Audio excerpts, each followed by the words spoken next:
Pitch is in for a strike, and Merrifield steals it easily. And Merrifield's going to make them pay. Did he get another one? Look at this. Whit Merrifield launches another one. This one to left field, and a diving catch by Merrifield. Long run, and a sliding catch made by Whit Merrifield. What a play. Merrifield gives it a ride to deep left field, and it is gone. Always great to hear Dan Shulman's voice, and always fun to have Whit Merrifield join us right now on set, an all-star of the Toronto Blue Jays. I believe this is now your third appearance on MLB Network, so what happened sooner? You sign a deal with us, or you sign a deal with the Major League Baseball team? I don't know. We'll see. Look, this man's a three-time all-star. Congratulations on last year's season's most hits since 17. Tell me about approach and what came together when it's going well. Well, approach for me is all about barrel control, keeping my barrel in the zone for a long time. I feel like for me, it helps me be able to be fooled and still get the ball on the line. And even if it's not, we're also enamored with exit velocities and stuff. I'm more worried about getting the ball on the line. So if I hit it hard, it's a double. But if I am fooled and get it out in front of something, it's a single over an infielder's head, something like that. So that's kind of where my game lies. That makes me think. You've been in this game a long time. Turned 35 in January. That's unbelievable. What's the biggest change that you've noticed as far as being a hitter in the big leagues? Whether it's velocity, spin, how many pitchers you have to prepare for? Because I think the game has changed faster than ever. What have you seen in your time in the big leagues? Yeah, there's more. There's more. You're seeing more fastballs up, four seams up. The sinker ball's coming back a little bit, but it's like, from a hitter standpoint, facing pitchers, it's like what's the latest fad? Who's doing it the best? And let's copy him, And the short arm, the drive line type of throwing is coming about, and I don't know. It seems like every year there's somebody figures something out in the offseason as some sort of new way to pitch, but. Your versatility, Whit's one of your calling cards. 84 games at second base, 81 games in left field, 6 games in right field. Is there a position you prefer? I've always said I think second base is my best position. When I get to play there day in, day out, I feel like I'm the best at it for myself, but I know my versatility is valuable, and so I know that's an important part of my game as well. So how many game gloves do you have? How many do you keep ready?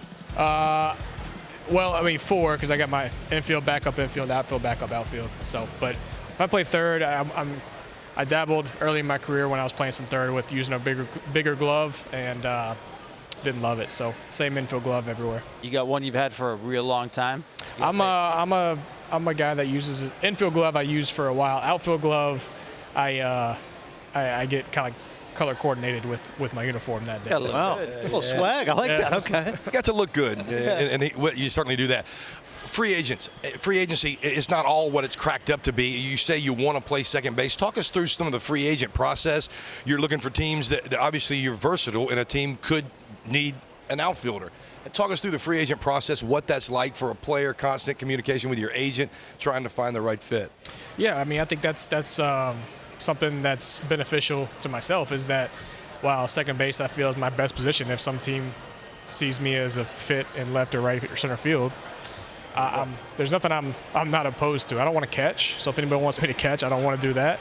But I'll play just about anywhere else, and excited to have some sort of say-so in what my future holds for the first time in my career.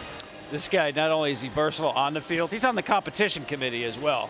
And I got to give you a lot of credit. You came up with, I thought, a great idea. The rule proposal is don't allow infielders to block the bases. We see a lot of middle infielders drop that knee. There's nowhere for the guy to slide. Where did that idea come from, Whit? Well, as a base stealer, it just seems like an unfair situation, but also a dangerous one. We've gone into meetings where we know the second baseman or shortstop drops a knee at second, and so they say slide in late, feet first. And that's how you get them to stop doing that, but that's also how you end a career. And nobody wants that. Nobody wants to see that. So that's where the idea came up, and they liked it. So that's what's going to happen. Definitely been smart. Certainly the most hits since the start of 2017, as this graphic will illustrate. You're a guy that always just gets on base and always has a propensity to make contact. Matter of fact, first player since the Hall of Famer Charlie Gehringer, nicknamed the Mechanical Man, to lead the AL in both doubles and steals back in 2021. So that's a pretty amazing list, Whit. You're there ahead of Trey Turner, Paul Goldschmidt, Nolan Arenado, and just behind Freddie Freeman. Can you tell me, though, what was the genesis of two-hit Whit?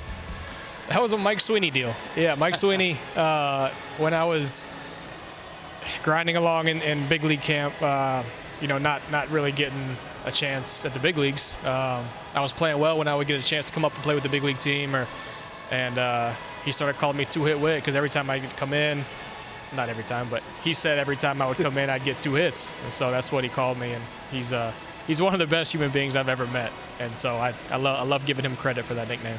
Yeah, look, Mike Sweeney is as good as anybody we've had in the game of baseball. Talk to me some more about other mentors that have helped you along the way. You now being 35, I can't imagine a team not wanting your veteran presence and helping a lot of the young guys, and we've heard that as a reoccurring theme.